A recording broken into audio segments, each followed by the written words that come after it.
Trinetra Churu update में आपका स्वागत है। कोविड-19 वायरस की दूसरी लहर के बढ़ते संक्रमण के कारण जिला मुख्यालय स्थित राजकीय डीबी जनरल अस्पताल में बढ़ती मरीजों की संख्या को ध्यान में रखते हुए जिला कलेक्टर सांवरमल वर्मा ने चूरू एसडीएम अभिषेक खन्ना को समग्र प्रभारी अधिकारी नियुक्त किया है। आदेश के अनुसार राजकीय डीबी जनरल अस्पताल में भर्ती होने वाले कोरोना संक्रमितों को ऑक्सीजन सिलेंडर आवंटन, मरीजों के भर्ती एवं डिस्चार्ज आदि की प्रक्रिया एसडीएम खन्ना के निर्देशन में संपन्न होगी। इसके अलावा वे जिले के विभिन्न उपखंडों से प्राप्त ऑक्सीजन सिलेंडर के संबंध में प्राप्त होने वाली मांग के संबंध में संबंधित उपखंड मजिस्ट्रेट से समन्वय स्थापित करते हुए आपूर्ति करवाना सुनिश्चित करेंगे। वहीं जिला कलेक्टर सांवरमल वर्मा ने जिले में कोरोना मरीजों की बढ़ती संख्या एवं ऑक्सीजन की बढ़ती मांग के मद्देनजर मरीजों को समुचित ऑक्सीजन उपलब्ध कराने के लिए जिला स्तरीय समिति का गठन किया है। आदेश के अनुसार समिति में अतिरिक्त मुख्य कार्यकारी अधिकारी डॉक्टर नरेंद्र चौधरी अध्यक्ष रहेंगे तथा औषधि नियंत्रण अधिकारी मनोज गढ़वाल एवं अतिरिक्त ब्लॉक मुख्य शिक्षा अधिकारी बजरंग सैनी समिति में बतौर सदस्य रहेंगे। जिला कलेक्टर ने समिति को प्रतिदिन राजकीय एवं निजी चिकित्सालयों में ऑक्सीजन की उपलब्धता, मांग एवं खपत की संस्थानवार प्रतिदिन नियमित समीक्षा एवं ऑडिट कर ऑक्सीजन की निर्बाध आपूर्ति सुनिश्चित करने के लिए कहा है। वहीं समिति जिला स्तर पर कंट्रोल रूम स्थापित कर राज्य स्तरीय कंट्रोल रूम से सतत समन्वय स्थापित करेगी। चूरू मुख्यालय के गढ़ के पास स्थित श्री सर्व हितकारिणी सभा में चल रहे निशुल्क होम्योपैथिक औषधालय के 5 वर्ष सफलतापूर्वक होने पर प्रकाशित कोरोना जागरूकता स्टिकर का विमोचन आज पुलिस उप अधीक्षक ममता सारस्वत शहर कोतवाल सुभाष कच्छावा ने किया। इस मौके पर उपाधीक्षक सारस्वत ने कार्यकारिणी सदस्यों द्वारा किए गए कार्यों की सराहना की और कहा कि यदि कोरोना महामारी की जंग हमें जीतनी है तो प्रत्येक व्यक्ति को जागरूक होना होगा। उन्होंने कहा कि प्रत्येक व्यक्ति को सरकार द्वारा जारी गाइडलाइन का पालन करना चाहिए। इस दौरान सर्वहितकारिणी सभा के भागीरथ शर्मा ने सभा के अंतर्गत चल रहे सामाजिक कार्यों का उल्लेख किया। इस अवसर पर राजेश मंडावेवाला, संजय बजाज, राजीव बहेड़ आदि उपस्थित थे। चूरू की ऐतिहासिक संस्था है सर्वहितकारिणी सभा चूरू, जो 125 साल लगभग पुरानी है। इसके माध्यम से हम कोरोना वायरस से लड़ने के लिए लोगों के सुरक्षित बचाव के लिए इस स्टिकर का विमोचन कर रहे हैं, जो चूरू के डीएसपी महोदय ममता सारस्वत के हाथों हमने संपन्न करवाया है। ये चूरू की ऐतिहासिक संस्था, इसमें लगातार 5 साल से निःशुल्क होम्योपैथिक चिकित्सा शिविर भी चल रहा है, जिसमें डॉक्टर सुरेंद्र जी अपनी 1 घंटा सेवा देते हैं। कोई भी रोगी आकर यहाँ दिखाकर निःशुल्क दवा प्राप्त कर सकता है। इस संस्था के माध्यम से चूरू में पहले भी सुना है कि 100 साल पहले प्लेग में इस संस्था ने बहुत काम किया था। इसके संस्थापक स्वामी गोपाल दास जी थे। इसके पुराने सदस्य डॉक्टर मोहन सिंह जी राठौड़, श्रीनिवास जी मंडावेवाला, राम गोपाल जी भेड़, ओम प्रकाश जी बजाज, इनके हम दूसरी पीढ़ी अपनी मेहनत से यहाँ पे लोगों को ये जन जागरूक अभियान के तहत स्टिकर का विमोचन करा के पूरे ज़िले में ई मित्रों पे, बैंकों में स्टिकर गाड़ियों में चिपकाएंगे।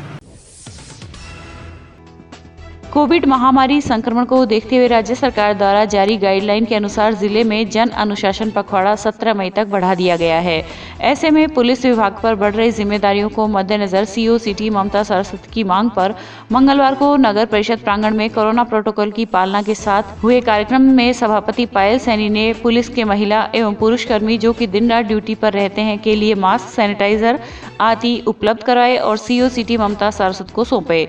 इस दौरान उन्होंने कहा कि प्रदेश के मुख्यमंत्री अशोक गहलोत प्रदेश की जनता को इस महामारी के संक्रमण से बचाने के लिए बेहद गंभीर है और दिन रात उनका यही प्रयास रहता है कि प्रदेश की जनता स्वस्थ एवं सुरक्षित रहे।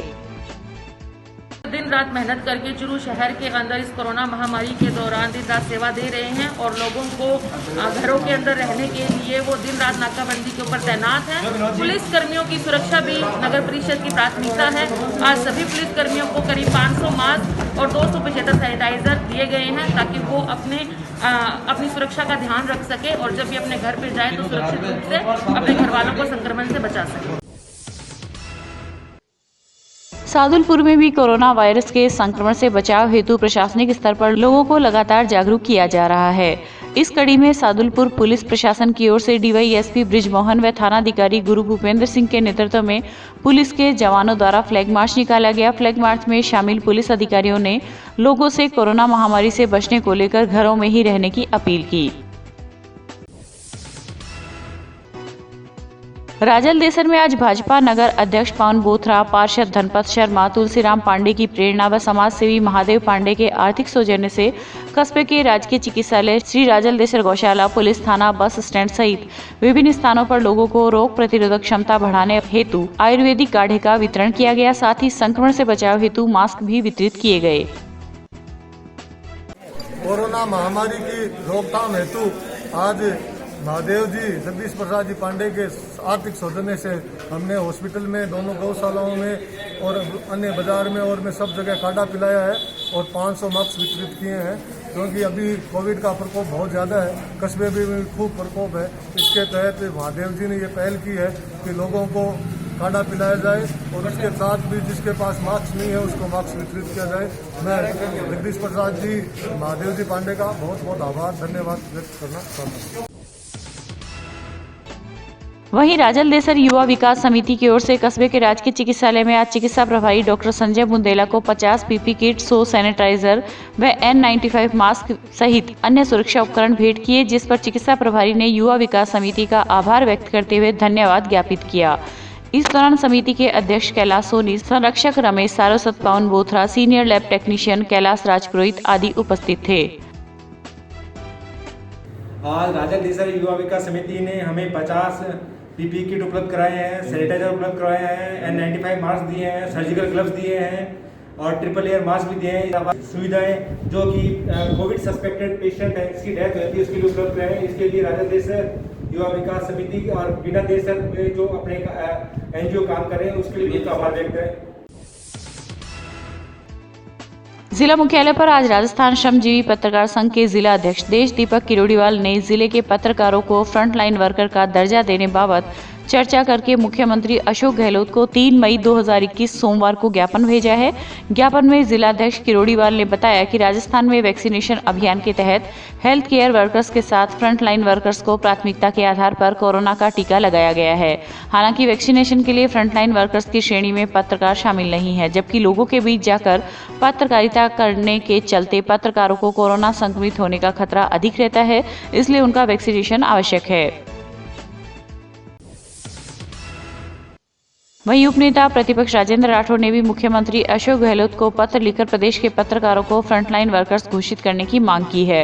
मुख्यमंत्री को सौंपे गए पत्र में राठौड़ ने उल्लेख किया है कि वैश्विक महामारी कोविड-19 के इस दौर में मीडिया से जुड़े साथी अपनी जान जोखिम में डालते हुए फील्ड में रिपोर्टिंग कर कोरोना के प्रति आमजन को जागरूक कर तथा कोरोना संबंधी समाचार पहुंचाने का साहसिक कार्य कर अपना दायित्व निभा रहे हैं, जिससे इनके संक्रमित होने का खतरा अधिक बना हुआ है। इसीलिए ही उत्तराखंड, बिहार, ओडिशा व मध्य प्रदेश की सरकारों ने पत्रकारों को फ्रंटलाइन वर्कर्स घोषित किया है, जो कि स्वागत योग्य है।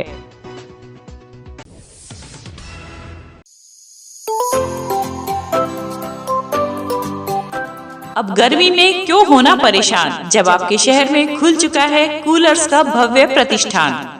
तो चले आइए हरी ट्रेडिंग कंपनी के पास और ले जाइए अपना मनपसंद कूलर और पाइए गर्मी से राहत।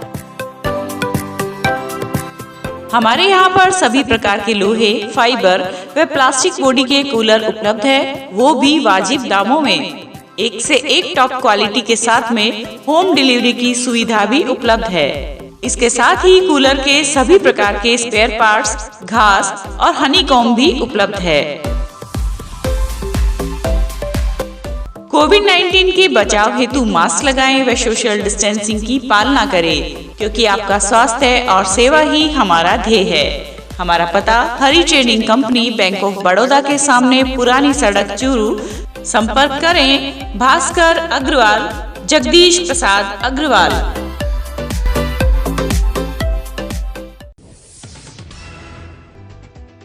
सरदार शहर में आला अधिकारियों ने आज उपखंड अधिकारी रीना छिपा के नेतृत्व में पैदल मार्च किया।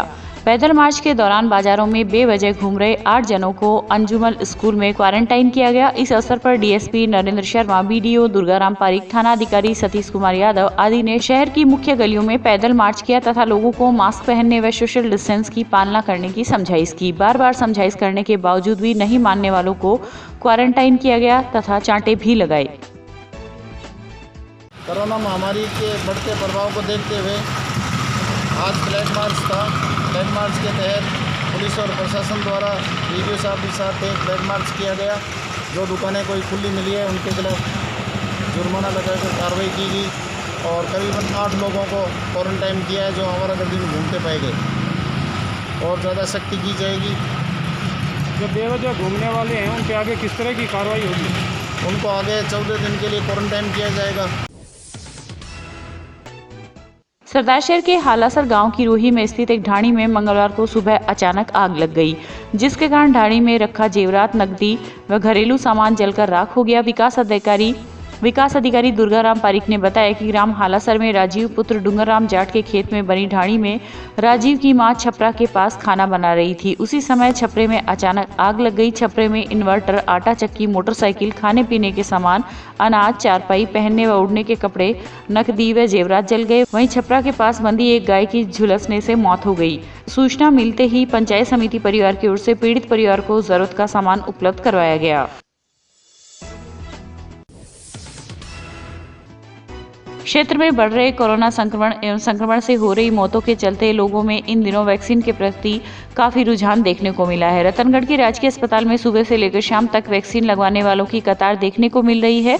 वैक्सीनेशन प्रभारी डॉक्टर महेंद्र घोड़ेला ने बताया कि प्रोटोकॉल की पालना करते हुए आम जन को टीका लगाया जा रहा है।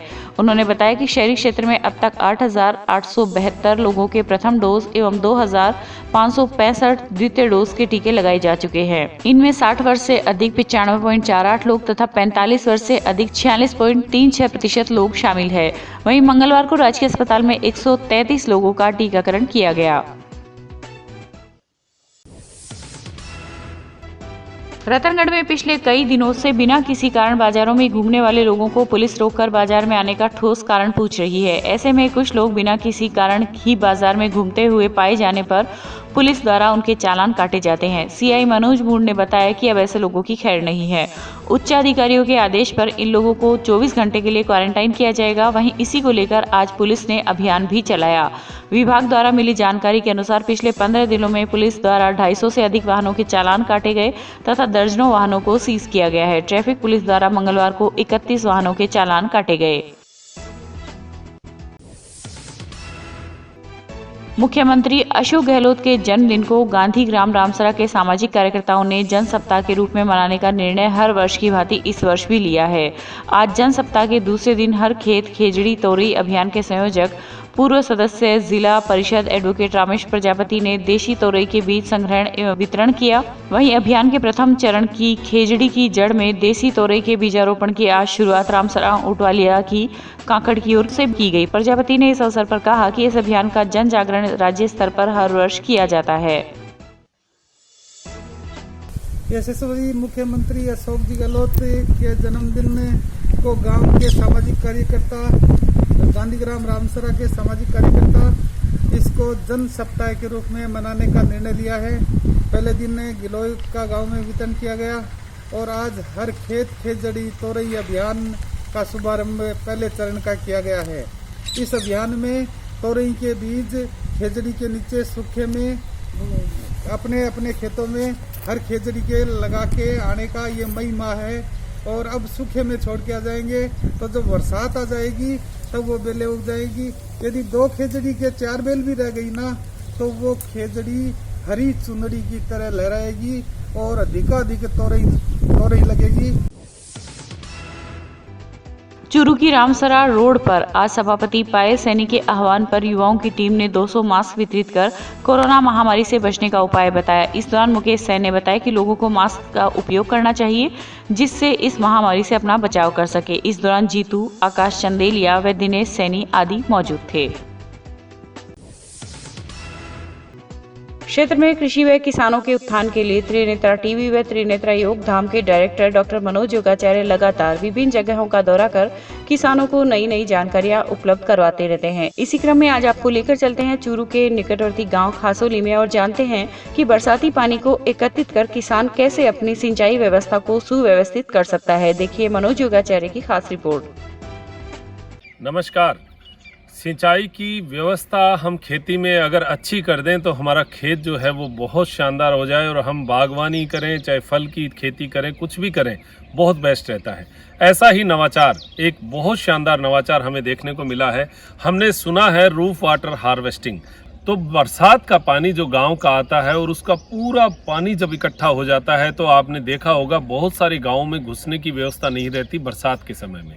और ऐसी स्थिति को अगर हम उपयोग करें, सदुपयोग करें उस पानी को, तो उसका हम लाभ ले सकते हैं और हमारी बागवानी कर सकते हैं। ऐसा ही एक उदाहरण हमें खांसोली गांव है, चूरू से लगभग 10-12 किलोमीटर दूर, यहाँ पर ये स्थिति है और यहाँ पर ऐसा ही एक उदाहरण हमें देखने को मिला है। जैसे आप देखें, ये पौंड हम देख रहे हैं, ये खेत जो है ये गांव से बहुत नीचे है, यानी गांव ऊंचाई पे है और वहाँ से पानी जो है वो बहकर इस जगह आता है और खेत जो है ये पूरा पानी से भर जाता है बरसात के दिनों में। तो यहाँ जो इसके मालिक हैं, मैं आपसे फ़ोन पर बात करवाऊँगा उनकी, उन्होंने इसका विचार किया और उनके परिवार के जो लोग हैं सभी ने मिलकर इसका एक नया जो है वो रास्ता निकाला और उस पानी को इन्होंने पौंड के रूप में इकट्ठा करने का प्रयास किया। देखिए, इसमें भी एक विचार आता है कि जो सरकारी योजना में जो पौंड होता है उसमें 10 मीटर बाई 10 मीटर का मिलता है, लेकिन इन्होंने जो है 100 फीट बाई 100 फीट यानी लगभग 30 मीटर से 30 मीटर, 30 मीटर ऐसे और 30 मीटर ऐसा बनाया और अपनी जेब से उसमें कुछ इन्वेस्टमेंट किया। लगभग 3.5 लाख रुपए के आसपास का खर्चा जो है इसमें इनका पड़ा। उसमें भी इन्होंने कोशिश की कि जो लाइनर होता है, ये लाइनर है जिसको हम तिरपाल कह सकते हैं, ये भी बहुत बेस्ट क्वालिटी का इन्होंने लाने का प्रयास किया और इस तिरपाल की जो क्वालिटी है वो बहुत शानदार, लगभग 110 रुपये स्क्वायर मीटर के आसपास का जो खर्चा है वो इसमें आया। हम उनसे बात करेंगे और कुछ सहायता होगी तो आपको बताएंगे। हमारा जो उद्देश्य है वो इस कार्यक्रम को, इस विषय को दिखाने का ये है कि हमारे किसान जो कि जिनके खेत गाँव के पास हैं, जिनमें बरसात के समय में खेतों में पानी भरने की समस्या रहती है, वहाँ से निकलना दूभर हो जाता है, वो जो समस्या है उस समस्या को समाधान में परिवर्तन करना। तो लगभग 30 लाख लीटर का ये क्षमता का जो है ये पौंड है। गांव का पूरा भी पानी आ जाए तो भी ये पूरा जो है वो भरता नहीं है और अगर एक्स्ट्रा भी हो तो दूसरी साइड भी इसका पानी निकाला जा सकता है। तो ये पानी का इतना शानदार रूप जिसको देखकर हमें भी बहुत अच्छा लगा और इसके विषय में पूरी बात हम आपको बताएंगे। इसका एक मॉडल मैं आपको दिखा देता हूँ। 100 फीट बाई 100 फीट का तो ये पौंड है। इसमें जो ढलान है वो पूरी नीचे तक दी गई है। इसके खुदाई में भी लगभग 1.25 लाख रुपए का आसपास का खर्चा आया और इस खुदाई के बाद जो है इसके चारों तरफ फेंसिंग की गई। 20 से 25 हज़ार रुपये का ये फेंसिंग का खर्चा है और इसमें ये लाइनर है, लाइनर का खर्चा है। ये 3 चीज़ों का खर्चा है। साथ में इसमें एक मोटर पंप जो है वो डालकर फिल्टर जो है वो लगाकर यहाँ से पानी को अप किया जाता है। बस ये इतना मोटा मोटी इसमें खर्चा आता है। मोटर जो है वो अंदर डाली गई है और यहाँ से पानी जो है 1.5 इंच के पाइप से लेकर और यहाँ पर दिया जाता है। इसके साथ बागवानी की जा रही है। आप बागवानी की भी बात करें तो आप देखें कि यहाँ पर नींबू की बागवानी, कीनू की बागवानी ये की जा रही है। ये जो बागवानी है ये मीठे पानी से यानी बरसाती पानी से बागवानी। अब आप सोचें कि जहाँ पर खारा पानी है, हमारे क्षेत्र में यहाँ पर लगभग 1500-2000 TDS का पानी है, 3 से 4 EC तक का पानी है, खार जमता है, खारा होता है। उसमें इतना मीठा पानी मिल जाए तो ज़मीन की रंगत चेंज हो जाएगी और ज़मीन में इस प्रकार की और ज़्यादा दवाइयाँ भी देने की आवश्यकता नहीं रहेगी, क्योंकि गोबर की खाद अगर सड़ी गली डालते हैं तो उससे बहुत लाभ मिलता है। इन्होंने प्रयास किया था कि सड़ी गली 2 साल पुरानी खाद इन्होंने यूज़ ली, साथ में वर्मी कंपोस्ट बनाया अपना, उसको भी इसमें काम में लिया और इन पेड़ों को, और यहाँ पर वाटरमेलन लगाए हैं। वाटरमेलन का मैं नेक्स्ट वीडियो में आपको पूरा परिचय दूंगा। यहाँ परिचय अभी केवल पौंड का है, इस नवाचार का है और ये इतना शानदार नवाचार है कि हर गांव में इसकी आवश्यकता है। जो व्यक्ति थोड़ा सा भी सक्षम है वो अपने जेब से ये लगाकर 90,000 रुपये सरकार की सब्सिडी जो है वो प्राप्त कर सकता है और इस प्रकार का पौंड जो है वो अपने खेत में लगा सकता है। बहुत गजब, मतलब हर जो किसान है वो अपनी आय दोगुनी वाली जो स्थिति है वो इसी से, ऐसे मॉडल से हम कर सकते हैं। पानी भी बचेगा क्योंकि गांव में इतना इकट्ठा पानी बड़ा परेशान करता है, बीमारियां पैदा करता है, और वही पानी जब आप काम में ले लें तो उसका लाभ जो है आम के आम गुठलियों के दाम वाली बात होती है। जी, ये जो पौंड बनाने का विचार है वो कैसे आया आपके और किस प्रकार इसको तैयार किया?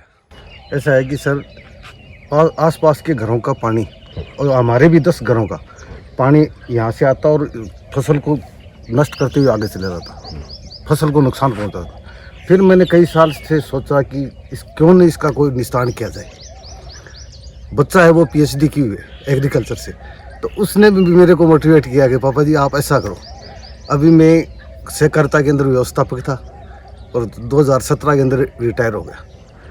तो फिर मेरे को ऐसा आया कि अपने खेत के अंदर कोई ऐसा काम करें जिससे लोगों को भी प्रोत्साहन मिले और किसी को अन्य को मजदूरी भी मिले। तो मैंने ये विचार किया, कृषि विभाग से उनसे संपर्क किया तो उन्होंने कहा कि हम तो 90,000 रुपये देंगे और जो लगेंगे वो आप ही को वहन करना होगा। तो सर मैंने 1.5 लाख तो खुदाई के लगे, 1.5 लाख तिरपाल के लगे और ये तारबंदी वगैरह क्यों सुरक्षा के लिए बच्चों का सब ध्यान रखना पड़ता है। ये 3.25 लाख रुपये करीब इस पर खर्चा किया जी। फिर पानी आया तो ये नींबू माल्टा और किन्नों के 350 पेड़ लगाए ताकि इस पानी को वहाँ यूज़ करें। अब जुलाई 20 के अंदर लगाए थे, अभी जुलाई के तक अभी इनको जुलाई में ये 12 महीने के होंगे। उसके बाद ये खाली जो रहा प्लांट, इसका क्या उपयोग करें। लोगों किसानों का देखा कि वो पट्टे बना करके ऐसे बेल लगाते हैं और उससे तरबूज अच्छी तरह से प्राप्त होते हैं। और बच्चा भी इसी काम में एग्रीकल्चर से होने की उसने और मोटिवेट किया कि सर अपने पापा ऐसा करते हैं, तो हमने ये प्लान लगाया जी।